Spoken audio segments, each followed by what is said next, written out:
So obviously I had my spell of hormones being impacting my golf. How did you find it going through the menopause?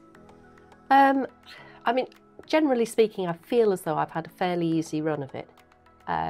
What are the biggest problems? Lack of sleep.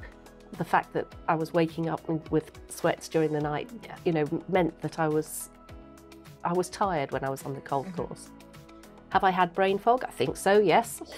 I find it a lot more difficult now to remember everybody's scores when we're out, you know, so I have to keep saying to people, just make sure you check the score with me, you know, so to make sure we're both agreed on what we're doing there. I used to laugh at people actually who said they couldn't lose weight.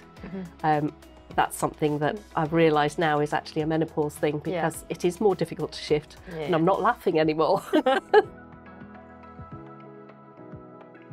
It has been difficult. You know, you go out on a golf course, you're all togged up for a cold day, and then all of a sudden you're in a t-shirt.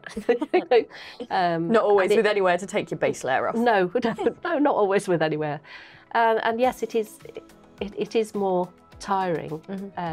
But saying that, I think I've had quite an easy time. And is it because I've been out there playing golf?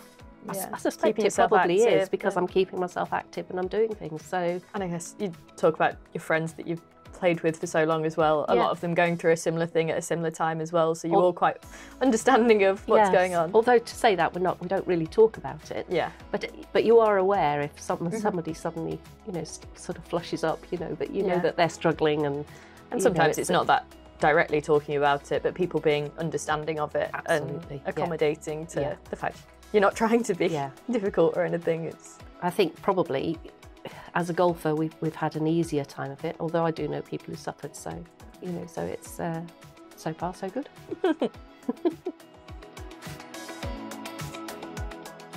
We don't really talk about it in our age group, but I think things are changing quite a bit. And I suspect it might be a bit easier for you to actually, when you're out playing with people your age, you know, you'll be more open about talking about these things. And I think being open about it is actually quite helpful for people. You can't always guess what people are feeling and why people are feeling like that. So, you know, I think... And almost especially with people who aren't going through it at the same time, of explaining to men what's going on and why you can't remember a score in a particular hole, going, look, this is the reason why it makes things easier, rather than worrying about what people think of you, as well as dealing with everything your body's going through at the same time. Especially the whole scorecard thing, because people think, you know, is she trying to cheat? You know, no, I'm not trying to cheat, I'm just being stupid. You know, it's brain fog. Be as open as you can, I think, if, you know, would be my advice, and let people know exactly, you know, how you're feeling and what you're feeling, right the way through, you know, sort of through all the stages. It was very much sort of, you had to guess in my time, but hopefully things are becoming much more open and you'll be able to talk about it.